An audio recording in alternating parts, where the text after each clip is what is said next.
देखिए, आपके सामने क्वेश्चन नंबर 1 है, ये बिल्कुल ईज़ी क्वेश्चन था। पूछ रहा था कि इनमें से कम्युनिकेबल डिज़ीज़ कौन-सी नहीं है। यहाँ पे देखिए, अगर आप ट्यूबरकुलोसिस देखेंगे, इन्फ्लुएंजा देखोगे और रिंगवर्म देखोगे, ये तीनों की तीनों इन्फेक्शियस डिज़ीज़ है। बट अगर आप यहाँ पे देखोगे ना डायबिटीज़ की ओर, ये क्या होता है जब आपकी ब्लड में क्या होती है, शुगर लेवल इंक्रीज़ होती है, तो आप जिस बीमारी से जूझते हो ना, वो होती है डायबिटीज़। बट अगर आप ट्यूबरकुलोसिस देखोगे, ये किस पे इम्पैक्ट डालता है? ये लंग्स पे इम्पैक्ट डालता है और ये क्या है? ये एक बैक्टीरियल डिज़ीज़ है। किसकी वजह से होती है? जो हमारे पास माइकोबैक्टीरियम ट्यूबरकुलोसिस है, उसकी वजह से ये हो जाती है। इन्फ्लुएंजा क्या होता है? सीधी-सी फ्लू आप इसको बोल सकते हो और ये वायरस इन्फ्लुएंजा वायरस की वजह से होता है। और यहाँ पे देखिए, जो रिंगवर्म्स होते हैं ना, ये किसकी फंगे की वजह से होता है, फंगल डिजीज़ है ये और इसमें इम्पैक्ट किस पे पड़ता है? आपकी स्किन पे पड़ता है। जैसे वो रैशेज़-वैशेज़ वगैरह होते हैं ना, वो आपको पता ही होगा। आई होप ये चीज़ें आपको समझ आई और इसका जो करेक्ट आंसर था वो था डायबिटीज़। चलिए क्वेश्चन नंबर 2 देखिए, ये बिल्कुल ही ईज़ी क्वेश्चन था। एक साइड से आपके विटामिन्स दिए हुए हैं, दूसरी तरफ से डेफिशिएंसी दी गई है। इनको हमने बड़े ही ईज़ी तरीके से पढ़ा था वीडियो में। अगर आपने नहीं देखी है, वहाँ पे मैंने ट्रिक्स भी ब बोली हैं, कैसे याद रख सकते हैं, वो भी आप देख सकते हो। जाके चेक करिए, मैं डिस्क्रिप्शन में उसका लिंक दूँगा। चलिए, यहाँ पे देखिए, जो हमारे पास विटामिन ए है ना, विटामिन ए से कौन-सी डिज़ीज़ होती है? नाइट ब्लाइंडनेस होती है, लैक ऑफ टेयर्स होते हैं, वगैरह-वगैरह ये डिज़ीज़। लेकिन एनीमिया किससे होता है? ज़रा मुझे वो चीज़। एनीमिया या तो आपको बी9 से होती है या तो बी12 से होती है। ये 2 विटामिन्स आते हैं एनीमिया के साथ। इसको मैंने ट्रिक भी याद रखने की बोली थी, आप वो जाके वीडियो चेक करिए, आपको अच्छे से याद रहेगा। दूसरा हमारे पास आता है विटामिन सी। विटामिन सी से क्या होती है? स्कर्वी हो जाती है या आप रिटार्डेड ग्रोथ देख सकते हो, वो चीज़ें होती है। लेकिन अगर आप स्किन डिजीज़ देखोगे, ये किसकी वजह से होती है? ज़रा क्विकली बोलिए। इसमें हमारे पास बी कॉम्प्लेक्स के बहुत से विटामिन्स आते हैं जिनसे ये डिजीज़ हमारे पास आ जाती है। ये भी आप बोल सकते हो विटामिन ए की डिफ़िशियंसी से भी ये होती है, जिसमें स्किन ड्राइनेस होती है। इसके अलावा विटामिन, जो मैंने बोला था ना, विटामिन सी, जिससे आपकी स्कर्वी होती है, ये आपको याद रखना है, काफ़ी इंपॉर्टेंट है। यानी बी कॉम्प्लेक्स के मतलब जो हमारे पास विटामिन्स आते हैं ना, उनसे ज़्यादातर स्किन डिजीज़ हो जाती है। अब विटामिन डी सीधे रिकेट्स इसी से होता है। विटामिन बी1 बेरी-बेरी इसी से हो जाता है। ये आपको पता होनी चाहिए, काफ़ी इंपॉर्टेंट है। और बी1 को आप क्या कहते हो? इसको आप थायमाइन भी कहते हो, थायमाइन भी कहते हो। ये आप याद रखोगे। इसकी मैंने एक ये वाला बोली थी, ट्रिक बोली थी, टर्निप। यानी आप इससे ये सारे नाम बी कॉम्प्लेक्स के याद रख सकते हो, ईज़ी है। तो चलिए मूव ऑन करते हैं। इसका जो करेक्ट आंसर था वो हमारे पास सी एंड डी था। सी एंड डी आपको सी में दिख रहा है, ये इसका करेक्ट आंसर था। तो चलिए मूव ऑन करते हैं नेक्स्ट क्वेश्चन पे। क्वेश्चन नंबर 3 बिल्कुल बिल्कुल ही बेस लेवल था। यहाँ पे पूछ रहा था, जो हमारे पास फूड केन्स है ना, वो कोटेड किए जाते हैं टिन से इंस्टेड ऑफ ज़िंक। क्यों किया जाता है? क्योंकि ज़िंक हमारे पास रिएक्टिव होता है ज़्यादा। कहाँ पे आपको दिख रहा है? Zinc is more reactive than tin. ये बिल्कुल ईज़ी क्वेश्चन है, इसको एक्सप्लेन करने की ज़रूरत नहीं है। चलिए, आइए इस पे। यहाँ पे आपकी फूड चेन्स का दिया गया है। चलिए इसका देखिए फूड चेन को। देखिए ऑप्शन ए में आपका ग्रास, व्हीट एंड मैंगो, कोई रिलेशन? कोई नहीं, ग्रास इधर पे ही। यहाँ पे देखिए ग्रास, फिर गोट, फिर कौन इसको खाता है? Human as इम्निवर। ह्यूमन तो पलेगा ही ना गोट पे, फिर गोट पड़ेगा, ये इसका ठीक है। अब आगे जाने की ज़रूरत नहीं है। फिर देखिए यहाँ पे है गोट काउ। गोट और काउ में कोई रिलेशन ही नहीं है, हम एलिफेंट पे क्यों ही जाए। फिर है ग्रास, फिश। फिश तो खाती है, लेकिन गोट का आपने देखी है कि ये खाती है क्या? फिश को। तो ख़त्म खेल। ये भी इसका जो है ऑप्शन बी इसका करेक्ट आंसर था। चलिए क्वेश्चन नंबर 5 पे। यहाँ पे एक साइड से इलेक्ट्रिक पैरामीटर्स दिए हैं, दूसरी तरफ से इनके मेजरिंग यूनिट्स देखे हैं। देखिए पावर का अगर आप देखोगे ना, पावर का हमारे पास ऐसा यूनिट क्या है? पावर का हमारे पास सीधे है वाट, ये सबको पता है। वाट किसके बराबर होता है? 1 जूल पर सेकंड, ये आपको पता होनी चाहिए। चलिए इसके बाद करंट, करंट का क्या है? वो हमारे पास एम्पियर होता है। दैट मीन्स यहाँ पे इसने वोल्ट, वोल्ट किसका होता है? ये रेजिस्टेंस का होता है, ये आपको पता ही होगी। अब यहाँ पे देखिए फ्रीक्वेंसी का हर्ट्स। दैट मीन्स यहाँ पे देखिए, पहले तो ये ठीक है, दूसरा फ्रीक्वेंसी ठीक है, और यहाँ पे देखिए रेजिस्टेंस का मैंने अभी बोला वो क्या है? वो हमारे पास वोल्ट है। दैट मीन्स इसका कौन सा करेक्ट है? दैट मीन्स इसका बी है, ए एंड सी इसका करेक्ट है। आई होप ये आपका क्लियर हो गया। यहाँ पे पावर का वाट, करंट का हमारे पास एम्पियर है, और रेजिस्टेंस का वोल्ट है, वो उल्टा इन्होंने कर दिया है। दैट मीन्स इसका A and C correct answer है। चलिए मूव ऑन करते हैं क्वेश्चन नंबर 6 पे।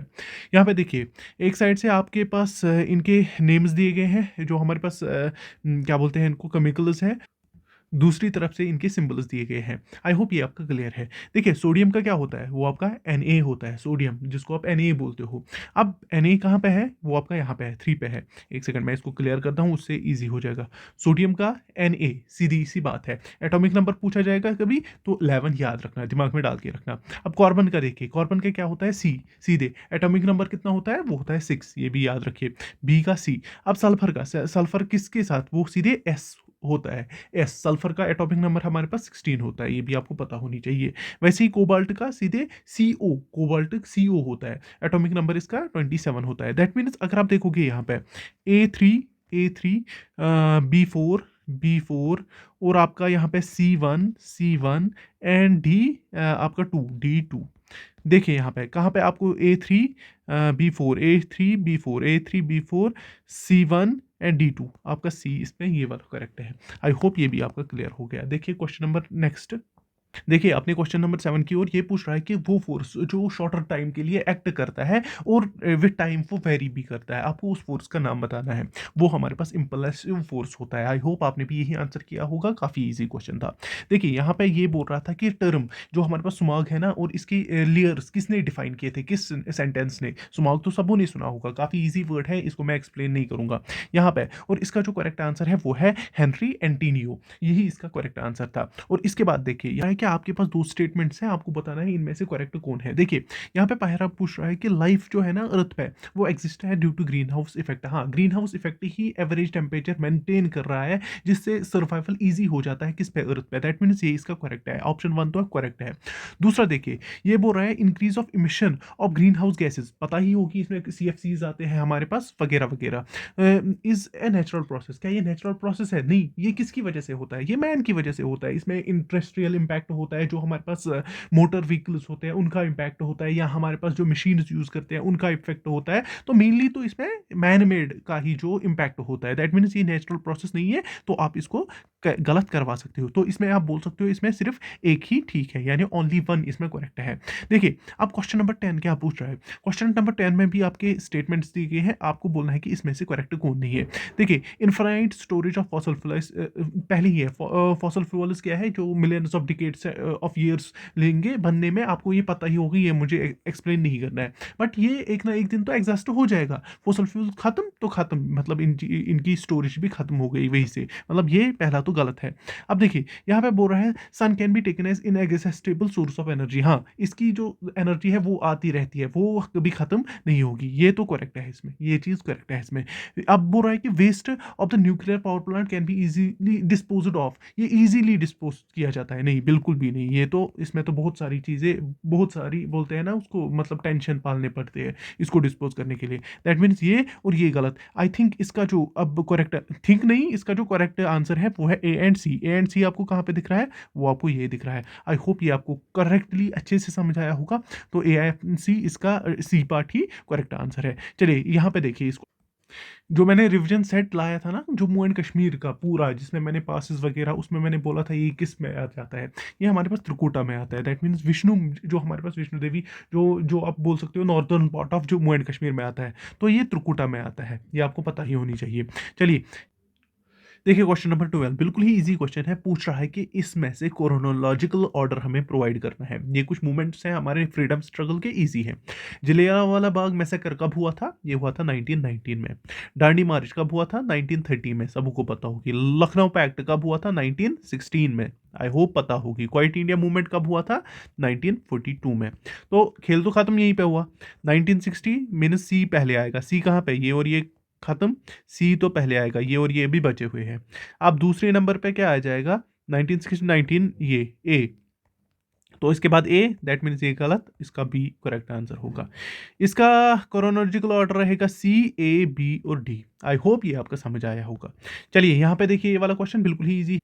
अब देखिए क्वेश्चन नंबर 13 बिल्कुल ही इजी क्वेश्चन है। ये बोल रहा है कि first legislature of princely state किसका? जम्मू एंड कश्मीर को किस क्या कहा जाता था? उसको कहा जाता था प्रयाजा सभा। और किसने एस्टेब्लिश किया था इसको? महाराजा हरी सिंह ने एस्टेब्लिश किया था। कब? 1934 में। ये भी आपको पता होगी, काफी इंपॉर्टेंट क्वेश्चन।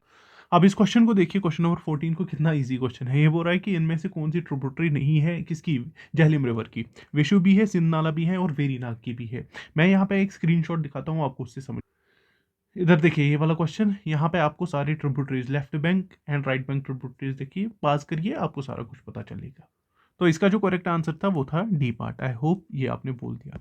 चलिए इसके बाद बोल रहा है कि as per the Jammu and Kashmir organisation act किसको हमारे पास लेजिस्लेचर नहीं है? बिल्कुल इजी क्वेश्चन है, वो है लद्दाख को। और ये कौन सा आर्टिकल हमें बताता है? सेक्शन 14 जो हमें बोलता है कि जो हमारे पास union territory of Jammu and Kashmir है उसको रहेगा अपना लेजिस्लेचर। आई होप ये आपको पता ही होगी। तो चलिए यहाँ पे कुद्दांस के बारे में बोल रहा है कि ये क्या है, ये ऑनर किसके, ये मैंने क्वेश्चन को एक्सप्लेन किया था इससे पहले। अगर किसी ने भी वो मतलब मैंने प्रैक्टिस सेशंस लाए थे उनमें मैंने ये क्वेश्चन हिट किए थे, मुझे अभी भी दिख रहा है, अच्छे से याद है कि ये क्वेश्चन मैंने करवाए थे। देखिए यहाँ पे बोल रहा है कुड डांस किसके ऑनर में किया जाता है, लोक देवतास के ऑनर में किया जाता है, उनको थैंक्स देने के लिए। अब ये बोल रहा है कि it is the festive Eid और रमजान डेज पे ये किया जाता है, बिल्कुल ही गलत है, इसका ओनली वन ऑप्शन करेक्ट है। आई होप आपने यही किया होगा। देखिए यहाँ पे बोला जाता है गेटवे ऑफ वैली किसको कहा जाता है, वो कहा जाता है बारामुल्ला को। किसको, बारामुल्ला को। लेकिन यहाँ पे जम्मू लेह और लद्दाख है, दैट मीन्स आप इसको सीधे ही नॉन ऑफ दीज पे मार्क कर दोगे, काफी इजी था। अब इस क्वेश्चन को देखिए, ये भी क्वेश्चन नंबर 18 है, बिल्कुल इजी क्वेश्चन है। यहाँ पे पूछ रहा है कि कौन सा पास कनेक्ट करता है जम्मू को लद्दाख के साथ, वो होता है जोजिला पास। जोजिला पास श्रीनगर को किसके साथ कनेक्ट करवाता है, लेह के साथ, और आता है ये करगिल डिस्ट्रिक्ट में, ये आपको पता होनी चाहिए। नथुला पास ये इंडिया को चाइना के साथ कराता है, और ये कहाँ पे आता है, ये आता है सिक्किम में, और अगर चाइना के साइड से देखोगे ये आता है तिब्बत में। रोहतंग पास किसको किसके साथ कनेक्ट कराता है, ये कुल्लू वैली को किसके साथ, लाहौल डिस्ट्रिक्ट के साथ करता है कनेक्ट, आता है ये हिमाचल प्रदेश में, ये भी आपको पता होनी चाहिए। शिपकिला पास किसको, चाइना को किसके साथ, इंडिया के साथ, ये भी आपको पता होनी चाहिए। काफी इजी क्वेश्चन है। आप मुझे बोलिए ये किस मतलब कहाँ पे आता है, जरा मुझे इसका आंसर बोलिए कमेंट सेक्शन में, मैंने पढ़ाया है तभी बोल रहा हूँ। चलिए यहाँ पे आते हैं।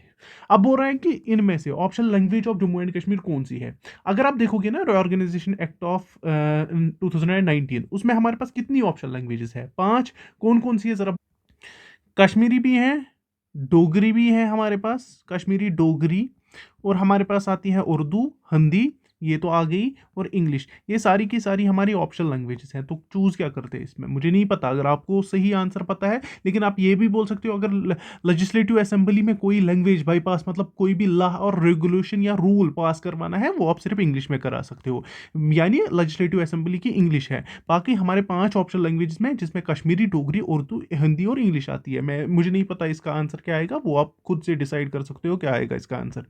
चलिए यहां पे आपको बोल रहा है कि इन स्टेट्स को फ्रॉम नॉर्थ टू साउथ कर दो, नॉर्थ टू साउथ कर दो, बिल्कुल ही इजी क्वेश्चन है।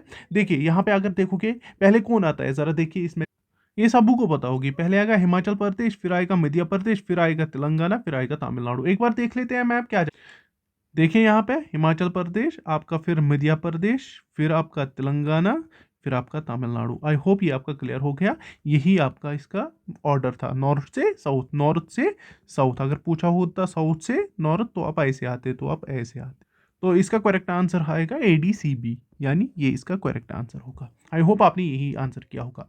अब ये बोलिए ये किसको गलत हुआ, ये मैंने रिसेंटली ऐसा ही क्वेश्चन मैंने सीधे शेयर किया है, किसको गलत हुआ होगा ये क्वेश्चन। काजीरंगा पार्क कहाँ पे है, जरा बोलिए, जरा दिमाग में लगाइए, वो आपके आसाम में है। अब बोलिए मुझे जिम कॉर्बेट कहाँ पे है, ये आपकी उत्तराखंड में है। अब मुझे बोलिए गिर नेशनल पार्क ये कहाँ पे है, ये है गुजरात में। और ये रणथंभौर नेचुरल पार्क कहाँ पे है, ये आपकी राजस्थान में है। चारों के चारों मैंने ऐसे ही शेयर किए थे। आई होप आपने आंसर किया होगा। अब बोलिए ए का फोर कहाँ पे है आपका, ए का फोर आपका यहाँ पे, बी का आपका थ्री, बी का आपका थ्री बी का आपका थ्री यहाँ पे, सी का आपका टू यहाँ पे, तो डी का आपका वन, दैट मीन्स ये इसका करेक्ट आंसर हो आएगा। A4 B3 C2 और D1, ये इसका सी पार्ट करेक्ट आंसर आएगा। आई होप ये आपने किया होगा, बहुत इजी क्वेश्चन। अब क्वेश्चन नंबर 22 को देखिए, इससे इजी क्वेश्चन क्या होगा, मतलब G20 समिट कब हुई थी, जरा मुझे बोलिए कब हुई थी। ये सितंबर में हुई थी, ये सबको पता होनी चाहिए। और कहाँ पे हुई थी, ये न्यू दिल्ली में हुई थी, सबको पता होनी चाहिए। अब COP28 ये वही से बोल रहा था, दुबई में हुई थी। कब हुई थी, नवंबर में हुई थी। अब लॉन्च ऑफ चंद्रयान ये कब हुआ था, जुलाई में, सबको पता है ना। और ये वर्ल्ड कप सेमीफाइनल कब हुआ था, जरा ये चीज बोलिए, इतना तो पता होनी चाहिए ना आप लोगों को। ये हुआ था अक्टूबर नवंबर में। लेकिन आप यहाँ पे पहले इससे COP10 से, ये ना COP28 जो है इससे पहले ये हुआ था। अब देखिए यहाँ पे पहले क्या हुआ था, पहले हुआ लास्ट ये चंद्रयान का लॉन्च, तो पहले सी आएगा, दैट मीन्स ये और ये कैंसल यही पे। अब सी के बाद क्या हुआ था, सी के बाद आपका कौन सा हुआ था, सी के बाद आपकी ये ए आएगा, सी के बाद ए आएगा, दैट मीन्स ये यही पे कैंसल, आपका इसका एक पार्ट आंसर। आई होप ये चीज़ें आपको पता होनी चाहिए, मैंने ये शेयर किया है एक एक करंट अफेयर। अब देखिए यहाँ पे क्वेश्चन ये बोल रहा है कि कंसीडर द फॉलोइंग स्टेटमेंट्स। अब आपने अगर क्रॉप्स की वर्ड्स देखे होंगे तो ये क्वेश्चन आप इजीली कर पाओगे। अब देखिए यहाँ पे भी आप पूछ रहा है कि रबी क्रॉप्स और सोन बिटवीन अक्टूबर एंड नवंबर। क्या रबी क्रॉप्स कौन से क्रॉप्स होते हैं जिनको हम सो करते हैं अक्टूबर और नवंबर में, और जब वो राइप कब होते हैं, मतलब ड्यूटर the period of March and April, फिर उनको काट देते हैं। ये आपको पता होनी चाहिए। Rabi crops require lot of water, बिल्कुल ही गलत है। कहाँ इनको ज्यादा वाटर की जरूरत पड़ती है। इसके बाद सी है आपका, रबी क्रॉप्स नीड वार्म वेदर। क्या इनको वार्म वेदर चाहिए? तो विंटर में हो जाते हैं ना, क्या इनको वार्म वेदर की जरूरत पड़ती है? दैट मीन्स इसका सिर्फ ओनली ए वन इसका करेक्ट है। आई होप यही आंसर किया होगा। अब क्वेश्चन नंबर 24 देखिए, ये बोल रहा है कि the population growth rate means, क्या होता है growth rate population? Difference between the growth rate of male and female, उससे हम पॉपुलेशन को डिटरमाइन कर सकते हैं। इस पर कोई ना ही इम्पैक्ट ही नहीं पड़ेगा उससे। या आप इससे सेक्स रेशो देख सकते हो, वो चीज़ें आप देख सकते हो। वैसे ही अर्बन एंड रूरल एरियाज, इससे कोई फर्क ही नहीं पड़ेगा। नंबर ऑफ बर्थ्स, इससे आप क्या देख सकते हो? Birth rate. खत्म खेल यहाँ पे ही, ये बर्थ रेट डिटरमाइन। अब बचा क्या यहाँ पे आपका difference between birth rate and the death rate. जो हमारे पास वही डिफरेंस होती है ना, वही हमारे पास दिखाता है ग्रोथ रेट। क्या ये इंक्रीज हो रही है या डिक्रीज हो रही है, पॉजिटिव ग्रोथ रेट है या हमारे पास नेगेटिव ग्रोथ रेट है। वही चीज हमारे पास ये चीज बता रही है, वही होती है हमारे पास population growth rate. I hope इसका आपने डी ही आंसर किया होगा। अब देखिए क्वेश्चन नंबर 25, ये कितना ईजी है। आपको बोलना है कि कोलोहाई ग्लेशियर कहाँ पे लोकेट। अब जिसने ग्लेशियर्स, मैंने रिवीजन वीडियो एक ही लाई थी, उसमें मैंने सारे फिजिकल डिविजन्स और जो पॉलिटिकल डिविजन्स हैं कश्मीर के, वो मैंने सारे उसी में डिफाइन कराए थे। अब यहाँ पे देखिए ये बोल रहा है कि कोलोही ग्लेशियर है कहाँ पे। सबको पता है ये पहलगाम में है। बिल्कुल इजी क्वेश्चन था। अब देखिए हुसैन सागर लेक है आपके पास, पुलिकत लेक है, डल लेक है। देखिए डल लेक आपने सीधे किया होगा जम्मू एंड कश्मीर के साथ। हुसैन सागर लेक कहाँ पे है? सबू ने बोला होगा तेलंगाना में। लोकथक लेक कहाँ पे है? जरा दिमाग को लगाइए, ये आपका मणिपुर में है। और पुलिकत लेक आंध्र प्रदेश में। यही इसका ऑर्डर था। तो आंसर क्या यहाँ पे रहेगा? एक का फोर, ए का फोर। देखिए ये एक भी कैंसिल, ये भी कैंसिल, ये भी कैंसिल। एक ही आपको पता होनी चाहिए थी, आपने खत्म किया था। अब इसमें क्या था? बी का थ्री ही आ रहा है ना, बी का थ्री, सी का टू, सी का टू बिल्कुल, डी का वन बिल्कुल, यही डी पार्ट इसका करेक्ट आंसर है। अब 27 क्वेश्चन नंबर को देखिए। जिसने भी मेरी इंडियन कल्चरल एंड हेरिटेज की वीडियो देखी है ना, इजीली इसका आंसर कर पाएगा। देखिए यहाँ पे ये तीनों स्टेटमेंट्स हैं ना, ये अजंता केव्स के रिलेटेड है। पहला बोल रहा है कि इसको यूनेस्को वर्ल्ड हेरिटेज साइट्स के तहत कब लाया गया? 1983। ये बिल्कुल ही ठीक है। दूसरा बोल रहा है कि इसका टेक केयर अभी कौन कर रहा है? आर्कोलॉजिकल सर्वे ऑफ इंडिया ही कर रहा है, बिल्कुल ये भी ठीक है। और बोला जाता है कि इनको कब बिल्ड किया गया? ड्यूरिंग द गुप्ता पीरियड, बिल्कुल ये भी ठीक है। ये तीनों के तीनों सेंटेंसेस ठीक है। दैट मीन्स इसका ऑल ऑफ द अबव आएगा। आई होप ये आपको पता ही होगी। Grand old man of India किसको कहा जाता है? दादाभाई नेहरू जी। ये सबों को पता होगी। ये क्या क्या ही बोलूं मैं इसमें। अब बोलना है आपको, इनमें से आपको बोलना है कि कंसिडर द फेयर्स। एक साइड से डैम्स है, दूसरी तरफ से स्टेट्स दिए गए हैं। ये सरदार सरोवर डैम कहाँ पे है आपकी? ये है आपकी गुजरात में। हो गया आपका ये। भवानी सागर डैम कहाँ पे है आपकी? जरा बोलिए। ये इजी क्वेश्चन है। ये कहाँ पे है? हमारे पास तमिलनाडु में। अब यहाँ पे देखिए तहरी डैम कहाँ पे है? सबको पता होगी, उत्तराखंड में। और कोयना डैम कहाँ पे है हमारे पास? ये है हमारे पास महाराष्ट्र में। रिवर्स भी मैंने पढ़ाया है किस पे डैम्स, कौन सी डैम किस रिवर पे है। आई होप ये आप चीज़ आपको पता होगी। अब देखिए ए का यहाँ पे क्या आ रहा है? ए का आपका थ्री आ रहा है, ए का यहाँ पे थ्री आ रहा है। ये भी गलत, ये भी गलत, ये भी गलत। दैट मीन्स इसका सी पार्ट आंसर होगा। आई होप आपने यही आंसर किया होगा। अब क्वेश्चन नंबर 30 देखिए। यहाँ पे भी आपको एक साइड से इन पेयर्स को आपको आपस में मैच देखना है कि कौन सा करेक्टली मैचड है। यहाँ पे देखिए फाउंडर ऑफ डोगरा डायनेस्टी कौन था? वो था गुलाब सिंह। मीन्स ए का फोर आएगा, ए का फोर आएगा। कहीं पे है ए का फोर। दैट मीन्स ये यही पे खत्म हो रहा था सारे, ये ना ये सारे खत्म हो रहे थे, तो आप इसका डी करेक्ट कर रहे थे। आई होप आपको ये समझ आया होगा। मैं अभी इसी के बाद ही दूसरे पार्ट पे वर्क करना शुरू करूंगा। बाकी तब तक टेक केयर, अल्लाह हाफिज। मिलते हैं दूसरे सेशन में।